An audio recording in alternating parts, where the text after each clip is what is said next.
Hey, beautiful people. Happy Saturday. Welcome to another episode of Single Saturdays. I'm going to wait for some of y'all to join in. In the meantime, I will be jamming to my Groove Theory Tell Me. I do not own the rights to this song. Hey, Marcus. Hey, Tay. And listen, braids by me, okay? Shoot, Yaz is doing nails, I'm doing braids. Look, Tay, let me know, okay? I'll swoop down to Virginia. I'll hook it up, okay? Hey, Yaz. Oh my God, right? First kiss. Listen, it's nothing like the 90s. Like, that music was the best. The song that like pissed me off that came out and I was like, I'm done with music, was I'm in love with the coco. They got it for the ever since that song came out, I can't feng shui with this music, this mumble rapping business. They ain't really talking about nothing. Alright, so today's topic, everyone, is okay, so today's topic is the desires of a God-fearing man. Tiffany's in the building. Okay, so I'm gonna add Marcus in now, because I wanna milk Marcus. I really want to milk all his wisdom and words of knowledge and his infinite vocabulary and dichotomy of biology and psychology. So I'm about to add you, Marcus, right now. I be messing up with this damn thing. Hold on. Shit. How do I do this again? Y'all bear with me, okay? It's like my fourth time doing it and I be forgetting every time. Alright, so I gotta do that, right? No. How the heck you do this? Shit. Alright. Okay, I think I did it. Alright.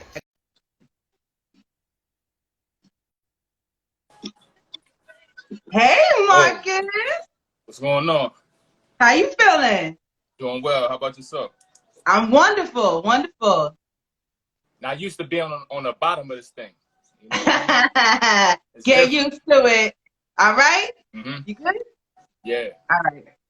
So, I'm so happy that you're joining me for episode 2. And I was very strategic. You can hear me? Marcus, you can hear me? Yeah. Okay, so I was very strategic as to who I brought in my first few episodes.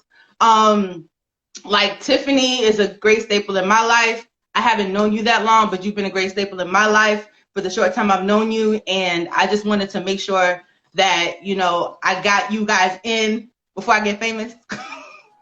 I hate you. Just joking. Appreciate okay, it. So I'm going to keep Groove Theory in the back. I'm going to turn this down.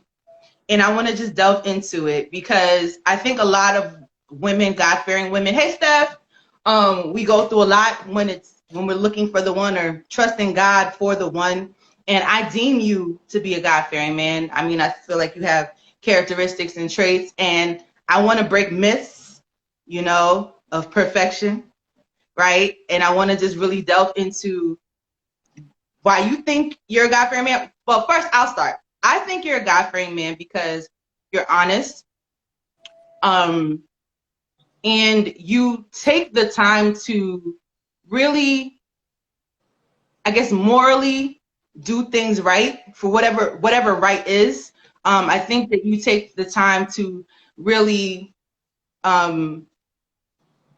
don't know a big word. You're just, you're smooth with the flow of energy and fluidity, and you allow for imperfections, but you don't judge. And like in my phone, I don't know if you know this. In my phone, it's Marcus parentheses God's wisdom. That is who you are in my phone. Just FYI, okay? You're not Pizza Hut. You're not Taco Bell. Definitely not that. No, definitely not that. Let me turn this up a little bit. Right. But I just wanted to let everyone know just, you know, what it is. And Marcus has a live every night at 9 o'clock. So if you want some more of that wisdom, feel free to check him out on Happiness Decoded 101. So first and foremost, why do you feel like you're a God-fearing man? Well, I have I have a deep belief in, God and the Creator. I traditionally don't follow specific religions per se, Mhm. because my mindset is usually based on finding the common denominators. That's how I approach just analyzing situations and things like that. So, if you look at all the world religions, there's always the common denominator of there being, a creator. So a God of sorts, right? Now, each religion may take its own perspective, its own, gender, or that sort of thing, and it's respectable. But I think just as human beings, it's fundamental to have a belief in God, but Mhm. also a reverence and respect and a gratitude for life, because it's a gift, and I like to treat it as such, and I enjoy helping other people to utilize it as a gift. A lot of times we can utilize it poorly. We can become inundated with so much trauma and hardship and overwhelm and anxiety that we feel that it's difficult for us to it doesn't feel like a gift, right? And we Mhm. feel out of control, and Right. we don't recognize the God in us. There's a duality. I think we have to. No, we don't have to. I don't want to say that, but for me, it's important to believe in a God as a creator separate, but also to know that we have creation in us, and we are gifted with that as well, and that becomes manifested in the life we create. Um, and so that includes partners, right? So Right. that's why I spend a lot of time in the dating and relationship realm, because who you choose as a mate has a lot to do with how happy and how much you're able to live a gift or live a curse. And if you Mhm. choose wrong, you could end up, with that. So it's kind of like, I try to help people to really navigate life as a gift, and to be the recipient, and to feel comfortable being a recipient of that gift. Right. And I think that's hard for people to accept at times because again, society, religion in itself can warp so many people. Like even the disciples couldn't agree to disagree. They was like, God, premarital sex, not premarital sex. Stay single. Like there's never a right answer. It's just a person's path. And I think what you said, like choosing, Mhm.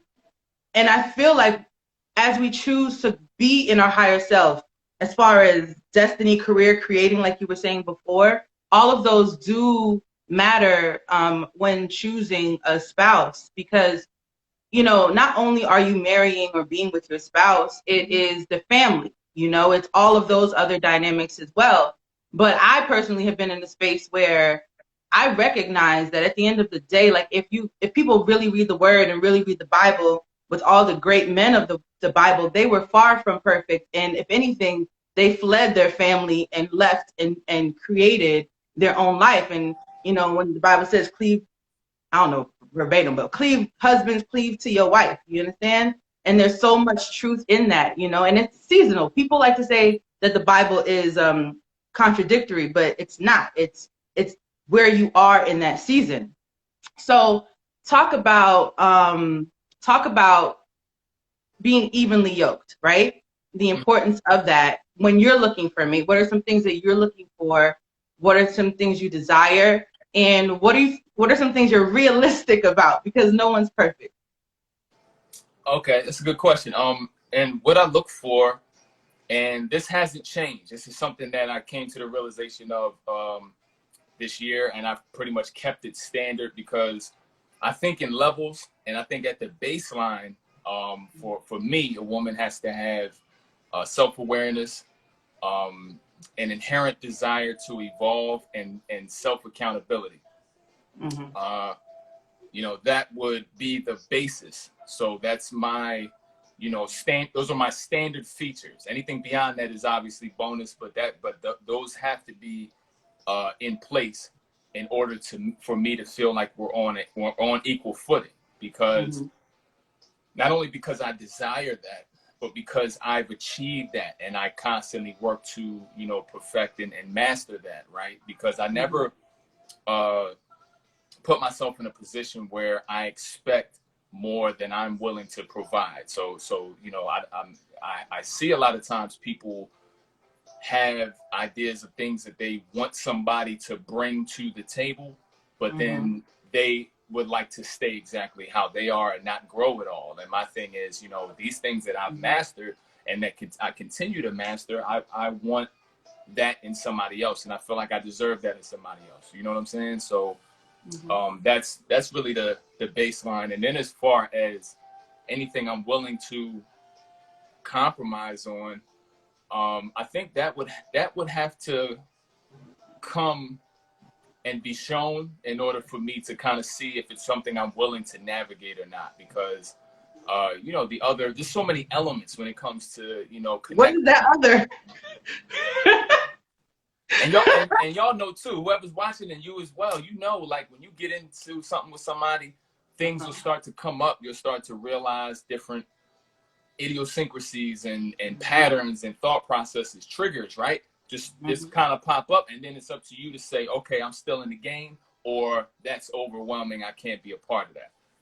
So that's just you know, part of the choosing process. And I always say, you know, try to keep yourself to be dating, period. You know, I recommend being in a space where you are internally balanced enough to utilize intuition. Because that'll be your guide when you're in a situation like that and your standards are met, but your basics are met, but then, you know, some other things may come into play later on. Or you may be with somebody and a tragedy strikes, and now they become altered from that, right? And they may treat you differently coming out of that. And a lot of times, you know, I've seen that before, and that could make somebody really question, all right, I love this person. I know how they were before. They are different now. And, you know, how long do I stay and endure these changes before I make a decision? And is there still hope for this person and that sort of thing? And I think even then, in a situation like that, I believe that, you know, it starts with the intent. If somebody can come out of a tragedy, but, you know, listen to feedback from their wife or whatever, or husband or whatever, and get you know, realize that, okay, maybe this is spilling over. Maybe I can't handle this by myself. Maybe I should go see a third party, you know, groups, therapy, things like that. Maybe I should, you know, help myself to heal this, not only for the sake of my wife or family, but for myself first. So if the intent is there, that's it. But if you have somebody who is, you know, becomes hardened and by a tragedy, and, you know, feels like there's nothing wrong, or they don't express themselves properly, or they take it in, internalize it, bottle it, and then it spills out everywhere else, all over you in a displaced fashion, that's a situation where, you know, you may want to make a different move. Okay, so I hear everything you're saying, and I agree with that. But I love to talk to older couples, especially black couples. If I see like 2 80-year-olds, they done went through the fire, like I love to listen to them speak. And Tiffany often says that the love never dies. It's the journey, it's the relationship part that is the work, right? So again, I could, like you said, being with that one and something alters them internally, right? And it's a fine line. If they're just having a harder time, or it's going to take them a longer time to get over that, I personally, as long as it's not abuse, and you know, I'm willing to work with my significant other in those things, because I personally don't take love for play. Love is not a handicap, patty cake for me. You understand what I'm saying? I feel like love is visceral. The same way people put in the self work to like get it together, get the whooping, the self-discipline. I feel like that it takes that in the right relationship, because, for instance, right, I'm gonna do a little Bible story, right? So you got Jacob, right? Stole his brother's birthright, went Laban, hey, I want your daughter. I worked 7 years for her, right? Worked 7 years for Rachel, right? You feeling me? You hear me? Okay, he worked 7 years for Rachel. Rachel was the innocent victim in this situation, right? Now, the Bible says Laban tricked Jacob, okay, and gave him Leah, Rachel's sister. So imagine seeing the one for you, right? And having to go through waiting for him for seven years, right? Then your father bamboozles you. And the Bible said Leah was ugly. So I ain't say it, the Bible said. So imagine being the innocent party in this situation, and you have your ugly sister get your man first, okay? Then on top of that, she bearing his kids. And then he gotta work another 7 years. So now imagine, your sister probably been jealous of you your whole life, you understand? So she's like, I got your man first. You understand what I'm saying? When you really think about the intricacies of that story. And then when you finally get your husband waiting for 14 years, and then you can't have kids. And when you finally have kids, you think your son is dead, and it ends up being Joseph. But it all works together full circle because Leah was supposed to have those tribes. So I'm saying that to say relationships are not fair. And I feel like, no, let me rephrase that. It's not about relationships. God's purpose for your life and the journey is not about your emotions. That part is not going to be fair. But the love and like T was saying, the consistency of practicing love is not always easy. And I don't think I could give up so easily if I know I'm with the one that I'm supposed to be with, that I know that as much as there are going to be beautiful days, there are going to be some rainy days. You feel me? So are you the type of person that just be like, listen, it's been 5 months, get it together? You know what I'm saying? Or are you like, babe, it's been 2 years. I really need you to get it together. Like, what type of person are you? What's your temperament? What's your patience level? You get what I'm saying? Because all of those things are just truth about relationships. And everyone thinks that, oh, I got me a God-fearing man, or I got me a God-fearing wife, and thinking it's going to be perfect, and it's not going to be perfect. So how do you deal? I think again, it really goes back to now. Okay, I'm gonna give you a timeline. So remember, the first set of things that I gave were self-awareness, right, an inherent desire to evolve, and accountability. Those are the three that will even get you in the game or in the running when it comes to me dating somebody, right? So if that's the gate, if you make it through the gate and you endure something as my partner, right? You already have the elements that are going to have me not in a situation where I have to be waiting for you or anything like that, because your character, your internal character already is complete with, number one, self-awareness. So you will be introspective enough to know this passing or this person, this tragedy is affecting you in a way that you may need outside support. You'll know that already, right? That'll be part of you before meeting me.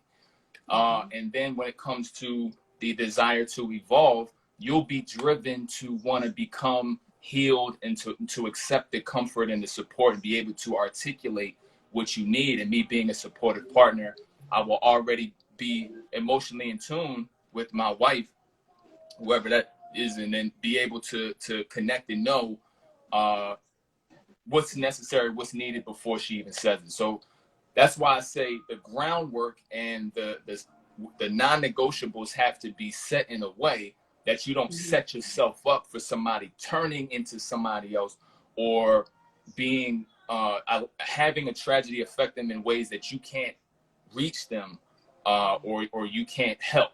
And then because if they have the tendency to emotionally distance and tune people out and feel like they can handle everything and not feel any awareness of any difficulty, they're going to do that in the relationship. If they grew up under that and haven't made any personal changes, they're going to do that in the marriage. And then it may not be triggered yet. You may have somebody at first, everything's kind of semi-okay, and then the tragedy sort of triggers what was already there, which was in their subconscious programming from the beginning. So that's why to save all of even that. So that's what I look for in the beginning. So to know that if something does happen, I have somebody at least equipped enough to know that something's up, and to seek out support, which I'll be able to give, along with any other higher levels of support that they may need.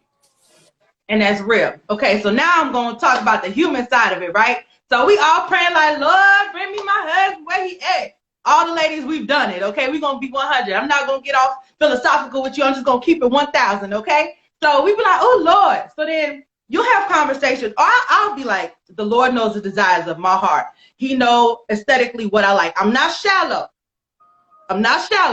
But any guy I've ever dated in the past is always good looking. You understand what I'm saying? So people like to be like, well, what if God, I'd be like, you're not even going to start that conversation. I rebuke that, okay? Because the Lord knows the desires of my heart. I don't think that God going to give me somebody that I'm not attracted to, okay? It don't make no sense, okay? He's not going to give you somebody you're not attracted to. Now, when we meet or whatever, okay, I might be a little overweight, but that's easily, you could easily work on that. You feel me? I'm trying to master that before I meet him, but we human and we go through things. Again, no one's going to be perfect, right? He may, like, again, might have a gambling problem.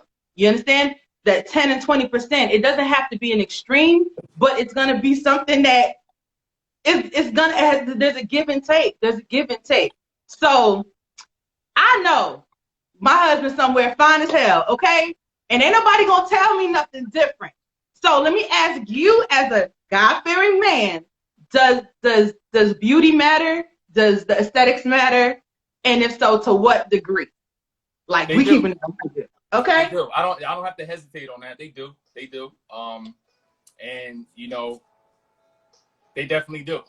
You know what I'm saying? And I think that's, I'm not gonna play with that. Like, and that's again, you know, something that is the initial physical attraction is something that's very important, you know, and it's been important to me for a while, and you know, it still is, you know what I'm saying, and that's part of what compromises or what comprises of that one, right? Again, if we're talking the standards I said before, those are intangibles, but they are their character elements, right? And then you go up a level, and maybe you have your love languages, and then you select from there what you would like and what's most compatible to you. And then at the surface, you have the aesthetics, right? Everything you look for, you know, as far as, you know, physicality and things like that. And I need all that. I got all that. So right, yeah. Right. To answer your question, yeah. Right, like, listen, because I don't like when people try to act like they know God better than you know God. Like, God's not going to do this. No, leave me alone. Don't tell me what God going to do for me. He know me. We have conversations daily. All right, I digress. So let's talk about in the elements of relations and sex and religion, and why you think it's so taboo. And why do you think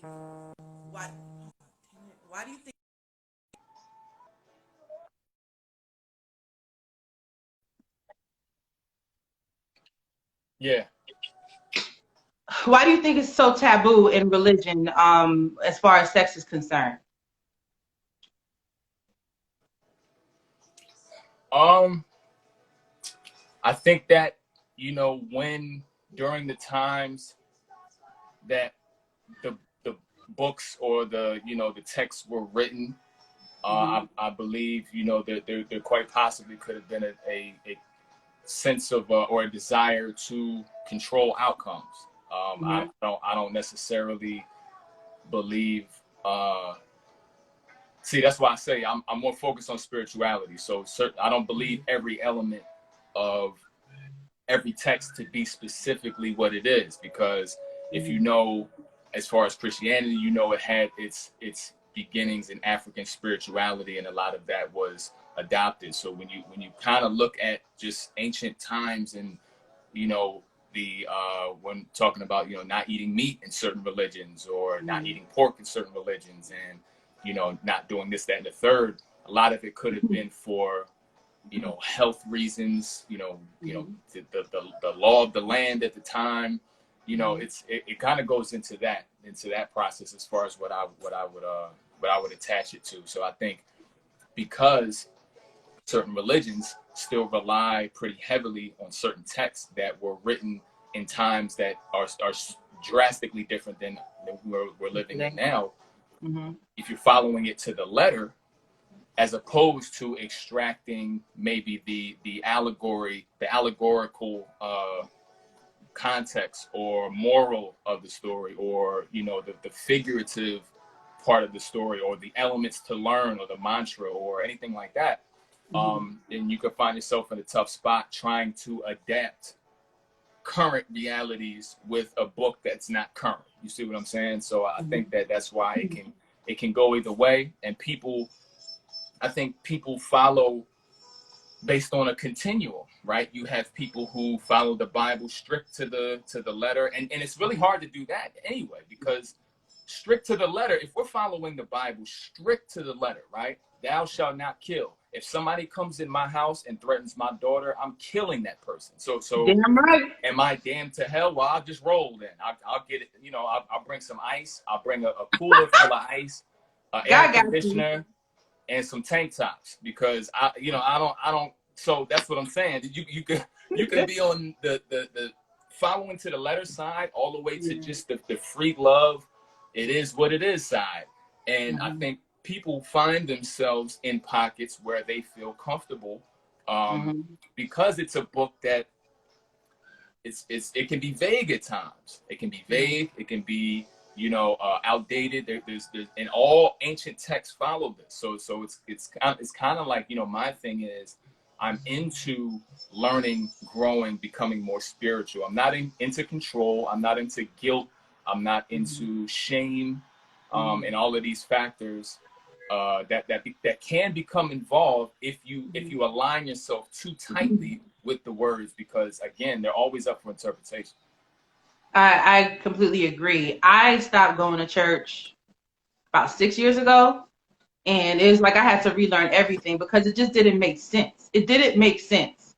Waiting till you're married. Hear me out. Waiting till you're married. I tried that. Like, it just didn't seem, some things just didn't make sense. You understand what I'm saying? And look, like you were talking about murder. How many people King David done killed in his lifetime? But he was a man after God's own heart. And it's just like people use religion as a tool to control. And Jesus wasn't about the religion. That's why they killed him, because he wasn't on their wavelength. He was just like, no, I came to give you life and life more abundantly. Like, all of these things are spiritual, and it's through prayer, meditation, awakening, opening your third eye, whatever else you got to do, but do it safely and do it of good, because there's always a counter to that as well. And like, literally, like my spiritual journey, I don't know if anyone's going through this. It's just like, I would be astro flying, playing, whatever that astro, you know what I'm talking about, flying in my sleep. And I thought I was dying. I was like, God, what is this? I don't know what this is. And then he was like, I just need to reteach you everything. You have to relearn everything. So if anyone's going through that spiritually, like, it's okay. Just breathe. You might see things that you're not used to seeing. It's just awakening to who you really are before you came on this earth, and that you're bigger than what you can even imagine. So I have a cousin who's Seventh Day Jehovah Witness. One of them, Jehovah Witness. He's a Jehovah Witness, and it really, that works for him. You know what I'm saying?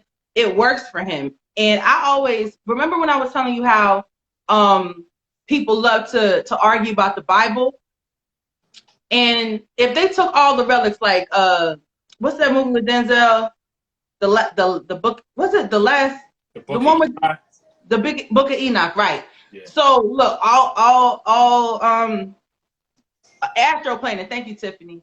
That in of itself is foretelling to what might happen in the next 30, 40 years. There might not be a Bible. So what are you going off of? How are you being fed? You know what I'm saying? It's just really internalizing and figuring out who you are. So I always used to get offended when people be Book of Eli. Thank you. When people used to say, oh, dang it, I lost my train of thought just now. I just lost my train of thought. Hold on. I don't know what I was gonna say. Anyway, um, the okay. So let's go to this because I just completely lost my mind. When it comes on to the design of a man, right?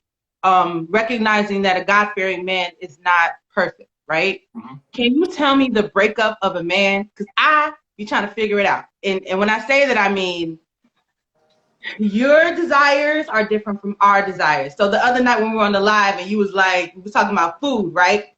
And how a lot of us fall victim to food. And we would look at y'all and be like, all they want is sex. I had to really think about it that night. I'm like, it's true. But then I was like, but wait a minute, didn't Eve eat the apple?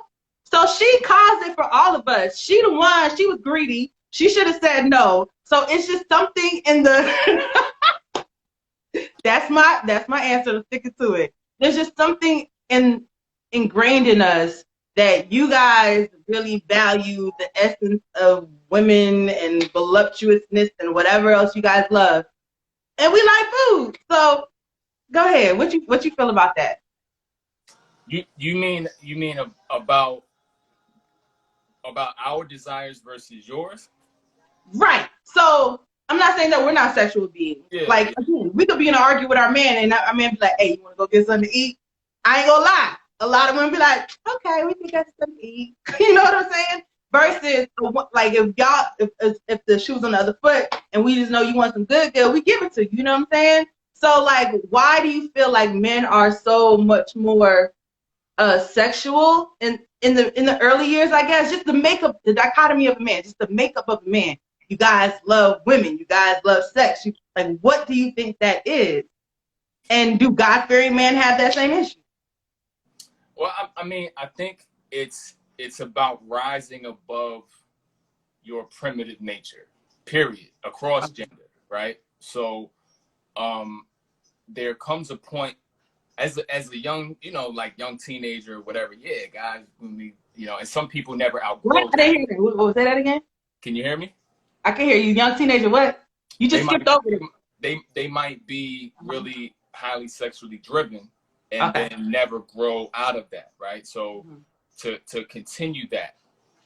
And I think we all have a primitive nature. We all have vices. We all have ways of coping that maybe in extremes may be self-destructive, right? Some people turn to drugs. Some people turn to food. Some people, even in an exercise realm, I've seen specials and documentaries on people who have ran the cartilage out of both of their knees because they've developed an obsession and a compulsion with bicycling. Like the guy, he was he had these like huge legs and like his upper body was real skinny, but then he had like these big calves and big legs and all of that, and you could see the veins popping out, and his doctor was like, yeah, we keep telling him to just stop, to calm down, but he would run like 3-4 times a day and he had a cycle in his house and he would do that and take meetings on the bike. And so if again, with hoarding, just anything that becomes a compulsion is, number one, stressing out your dopamine receptor to the maximum. But also it's tapping into your primitive nature and keeping yourself locked there. And you can't find happiness if you're stuck on the primitive desire level, right? And this is something I found out on my own, just kind of maneuvering through life and seeking happiness, seeking growth, seeking evolution, and kind of realizing like just having sex casually, or just what I'm saying, and just interacting with women on a physical level and with nothing else around it became less and less fulfilling personally. You know what I'm saying? And it was and on top of that, I didn't want to keep creating strong ties that I couldn't see through to the end. Right now, even in situations where I would say like, it's physical, let's, just kind of go in that way, and keep it honest about what's going on. That doesn't mean that a tie wasn't born out of that. And then, these just different females will want more and want to continue the process and, you know, move forward, and you know, and their wants wouldn't intersect with what I wanted. So, you know, the last thing I want to do is do things that awaken elements of a woman that I can't fulfill. You see what I'm saying? Right. And so that's me taking accountability for what I was doing, and also, you know, just moving past it, because, you know, I want it all, man. And I feel as though, you know, with the right woman who's compatible with me and who's like-minded and who wants to move forward for the long term, is what I'm looking for and what's coming to me. And, you know, so a lot of times it takes stepping above that. Now, if you mentioned food for women and then sex for guys, right? Nothing should be an easy gateway to your heart, right? Or to your, or be able. Nobody should be able to dangle anything in front of you to make you go run it. That's all I'm saying. Just in general. Right. So it becomes a point where you have to really say, all right, why is it that it's so easy? And, you know, for the guys, you know, for some of y'all, if y'all just press the button or send a certain text, they'll be on the road no matter what they doing to pull up, right?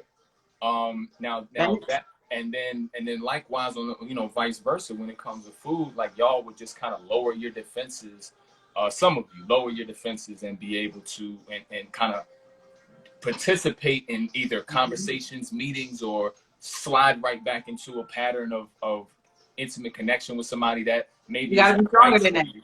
Right. So, you know, then it becomes, you have to really question your connection to that, and why, you know, again, with anything like that, you know, where you feel like it's starting to be a compulsion or it's hard to control, you just got to start putting stakes in the ground. Like, you know, that next time they text you, or that next time this happens, you just say no.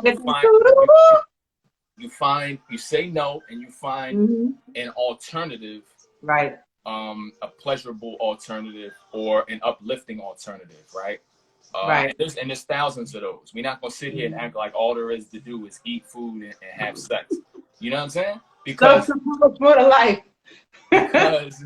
because if that's all there was, right, we would all still be unfulfilled at the end of the day. And that's what I know for a fact. So a lot of times we feel like, yeah, that's the ultimate, that's what, you know, that's the ultimate relaxation, right? If I could just quit my job, go somewhere with somebody, and then just have endless food and endless sex, right? You think that's all we are, but, you know, you would be unfulfilled there too, and quite depressed, if I'm being honest. So, you know, we gotta look for more than that. Oh, 1000%. And setting the standards high.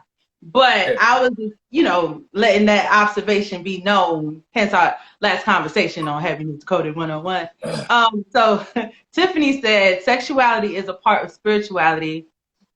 Sexuality is a part of spirituality and is a form of intimacy. It's a give and receive. That's what she's trying to say. And I get that. And I believe all is one. And I think that we've all been tainted and programmed to just kind of be a certain way. And it's really unlearning. So again, with the food element, I completely get it. You know what I'm saying? That's to process in anything in life. Like, nobody should be able to dangle food in front of us ladies and be like, come back to me. And we'll go. No, it's bigger than that. And I just feel like with everything that we've been talking about thus far, what are you hoping for when you do find the one? Like, what are you hoping for? Do you like just completely trust God and be like, all right, I'm gonna know when I know? Because last week I asked Tiffany and Leroy, how he knew that Tiffany was the one. And I'm pretty sure in past relationships, there might have been like a little glimmer in their eye or something, like, oh, that's the one, and that person was not the one. So what do you think the differentiation is going to be when it's time for that God-fearing man or woman to know that they're the ones? You ask God for a sign before, and I know it's going to be different for everybody, but like, what are some things that you're hopeful for when you find the one, and what's that conversation like with God?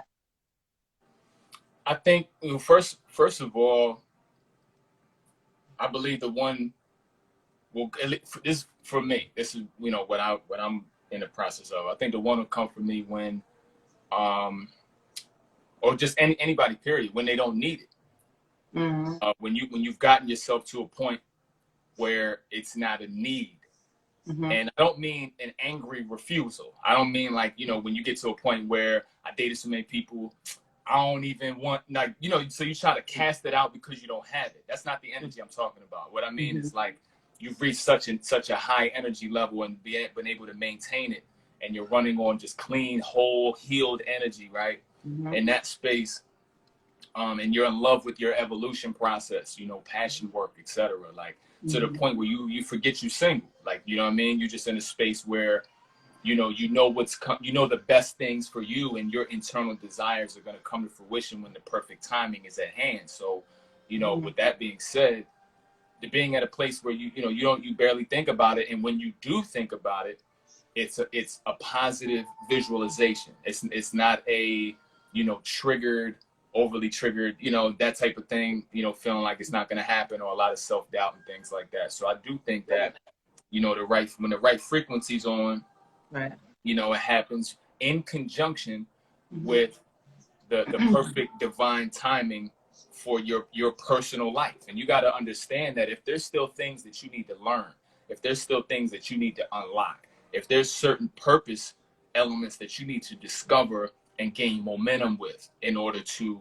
because like I said, I'm always an advocate of finding your purpose while you're single, so that you have that along with your self-identity solidified going in. So when you meet that one, there's no negotiation as far as, you know, you just say, hey, look, this is who I am, this is my purpose, this is what drives me, this is what I'm involved in, and that be compatible off from the gate, as opposed to you trying to grow into yourself under a relationship and then changing the dynamics and it not being, you know, not being compatible anymore. So in that respect, I would say, you know, when you hit that stage, and then you have that expectation of it being presented when your life would intersect at the right time for you to not only have it, but keep it, right? If there's some stuff you still working through, you could meet, God could send a one tomorrow night and you might mess it up, is what I'm saying. True. Or they might mess it up themselves. They might not be ready yet as far as, you know, getting themselves to the point where you energetically connect. So it's a bit, you know, that's what it really is. Like, so that's why I know what's coming to me. I know the amazing nature of the woman that's going to be coming into my life before even meeting her. And, you know, that's really it. I don't have to think too hard. I don't have to construct a plan. I don't have to, you know, plot and strategically create because that's what I do with the purpose stuff. You know what I'm saying? I can make plans and activities and goals with that. This is something that's, you know, divine timing only, and I'm paying attention to my intuition and allowing it to happen. So I think that's really the way to set it up. And that's honest, because I was thinking, as you were speaking, divine timing, it's everything. So it's not being anxious for the one, it's channeling that energy into being better for yourself first, you know? Again, no one's perfect, but why not try to master yourself to the best degree? Because your partner is a helpmate. Your partner is supposed to be the one. I don't want to use the term complete you, because you complete you, but it's just going to be a blend. So if that 10 or 15% is weight or is gambling, I'm just using these as an example, that mate will be able to help you overcome or minimize the, what's the word? What's that word where you do the obsessiveness about it? The obsessive? Compulsion? Thank you. Compulsion. Right? So, and they'll be able to help out in that way. Somebody was telling me the other day that your one is, I got to plug in my phone, sorry. That your one is not just going to be your best friend, it's going to be your lover, your therapist, you know, all those things to make each other better in this journey called life together. And why not be with the one? Please don't settle. Like, do not settle. Those red flags are there. Those red flags are always there. Guess who wanted to text me yesterday? Hi. Bye. Blocked. Okay? we're not doing this game. We're not playing this game. I've cried so many tears. I've prayed so many prayers, and it is not worth it to me. Old Erica might have said something just to have a leg up, just because. No, I don't have. It's not worth my energy. And you'll notice that as you continue to grow in yourself and be better, like you start to glow, like you just feel so good. I've been taking my sea moss, my skin is clearing up. You can't tell me nothing.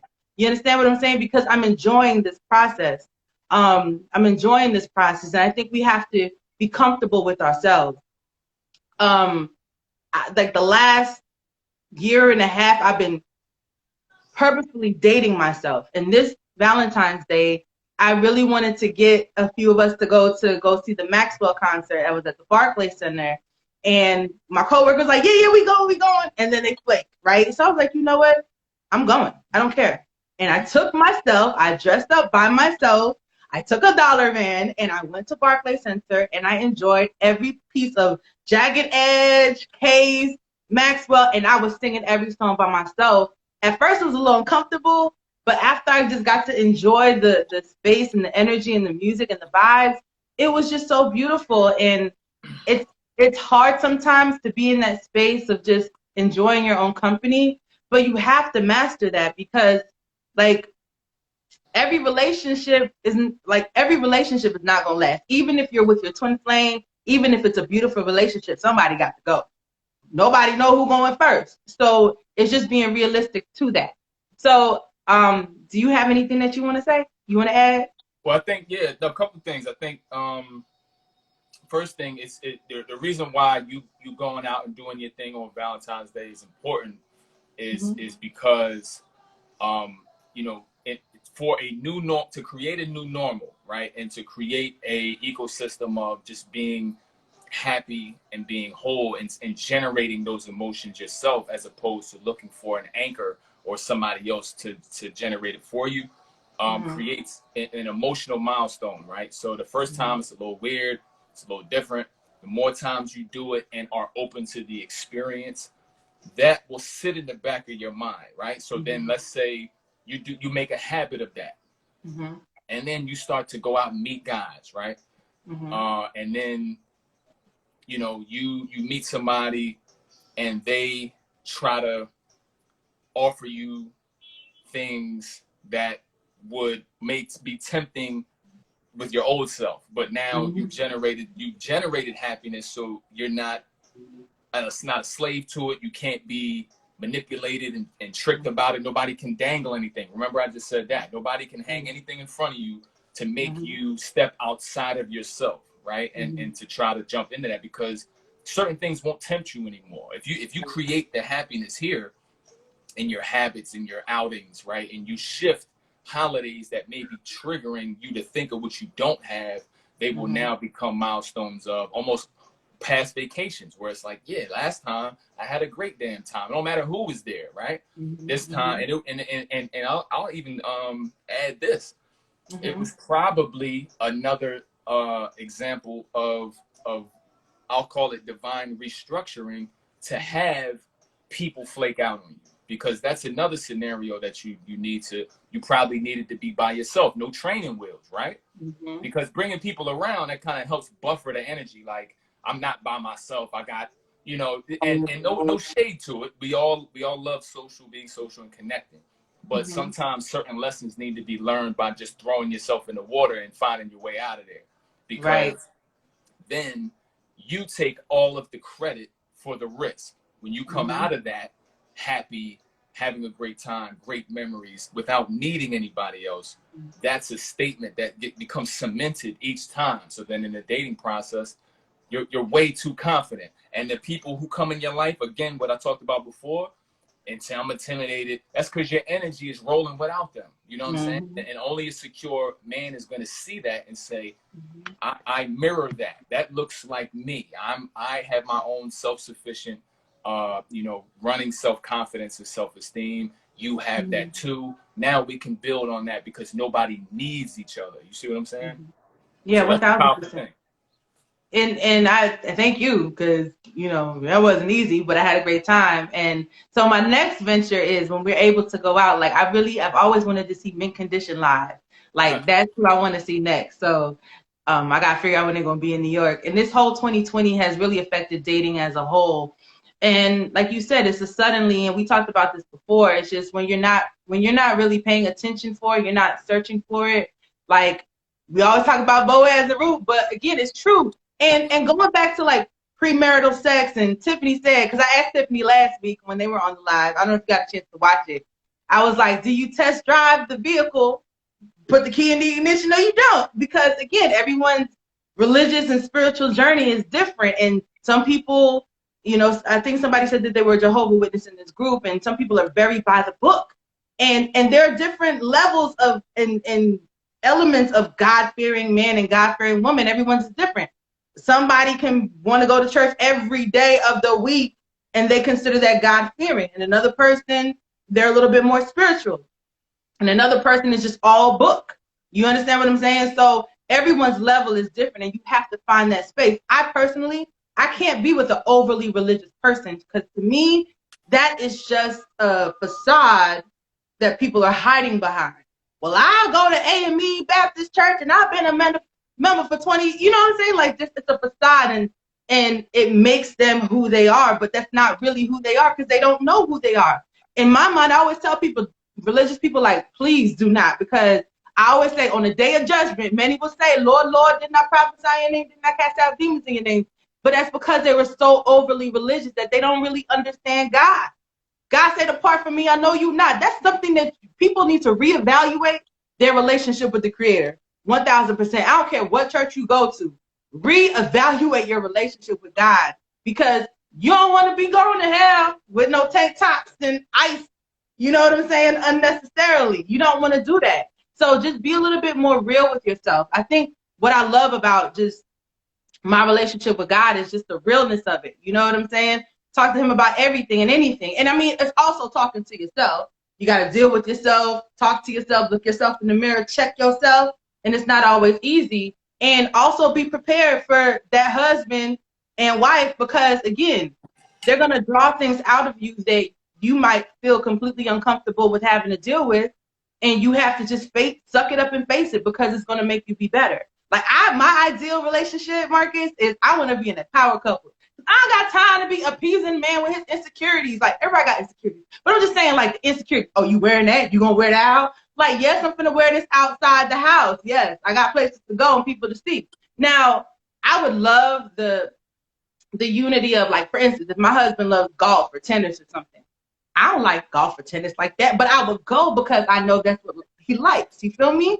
I might suck at it, but I will go. You feel me? Because I feel like it's supposed to be a best friend, like, let's explore type of relationship. You feel me? And the other, like, I like to go to red carpets and panels and stuff like that, and museums.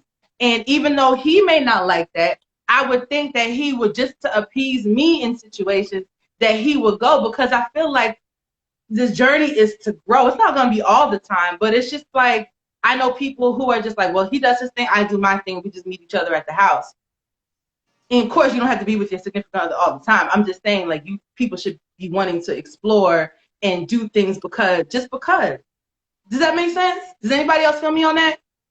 Yeah, I think, I like to redefine the power couple statement too. I think a lot of people view it as a combined, financial or resources sort of leverage. And I think, for me, I like to use the word power more so as involving energy, like you think about electricity and things like that. So a combination of high vibrational energy, right, of two people to be able to come together and bring and combine their happiness, right? So even in physics, like, if you have two rocks of the same weight at the same height and you drop them into a pond, the waves combine and magnify in power, right? Now, if they're dropped at different heights, the waves intersect, and it's called deconstructive interference. So the waves cancel each other out. So that's an energy drain. That's the epitome of, ignoring red flags in a toxic couple. You'll find yourself, your energy is drained. You're fighting, you're hyper anxious, you're hyper vigilant, But if you can combine those waves and enhance the power that's in each one, because you drop one, it's going to be ripples. You drop the other one, it's going to be ripples. You drop them at the same time from the same height. The ripples are, double, triple, 10, 20 times the magnification. And I think that's the essence of what a power couple is. And that's what I'm manifesting, and, hopefully everybody else too. That's beautiful and that's deep. And listen, if you need a dictionary or Encyclopedia Britannica, just call Marcus. Go on Happiness Decoded 101, because Marcus got words for days. I'm like, what did you read as a kid? Like, seriously? Everything. Everything? Listen, I like to read too, but I be like, I be at a loss for words sometimes. And I feel like for me, I'm more of a feeler. Like, this is me. Like, I can more articulate what I really want to say when I write. But when it's time for me to be verbal, I get that Virgo mind is be going a mile a minute. So like my words kind of fumble over each other. But when I do write, that's the poet in me. Like I can really express that way. And I think that's beautiful. And to talk about love languages, we still have some time. What are some of your love languages? What are some things that you speak? I know you talked about what you desire, but I'm saying your love languages. What do you speak? Physical touch and quality time. Mm-hmm.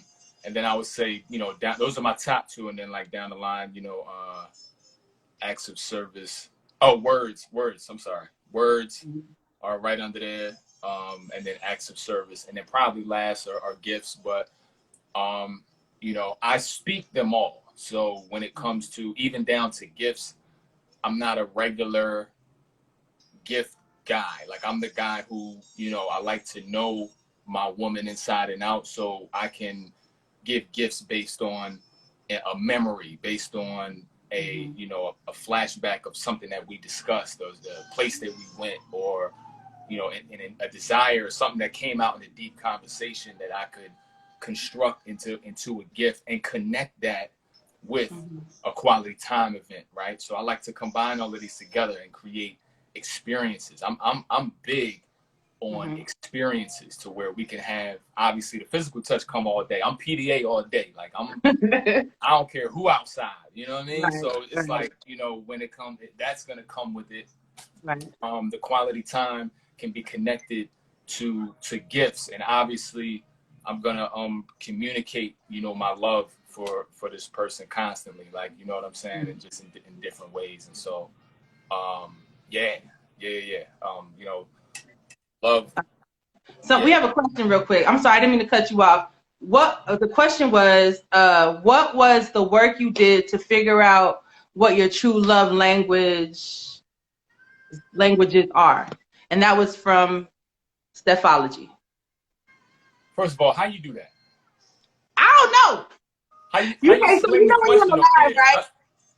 You on the live, and it's a little question mark next to the send button to request. She had sent the question. I don't know how she did that. But then I clicked it because I was lingering in my face and I didn't want to interrupt what you were saying. But I wanted to see what she had said. And Stephanie and I go way back. We went to college together. Hey, Steph, I love you. The update. I like that. All right. You like that, right? So what was the question again? How did I figure it out? What was, you hear me? Hold on. Because I'm reading, because it goes to a different page. So what was the work you did to figure out what your true love languages are? I just examined myself in relationships, what I was drawn to do, what made me energized, right? And gifts was like a dead last. Not to say that I would reject it at any point, but I didn't light up, right? But then, physical touch, of course, light up. The quality time combined with the physical touch, I'm lit. Like, you know what I'm saying? It could be anywhere, we could do anything, go anywhere, and just as long as we have that, each other, the proximity, right? I'm a proximity guy, like, to have access to my lady and be able to do physical touch. So like it just over time, just kind of examining what lit up for me when it was when I was able to do it or had access to it. And that's real.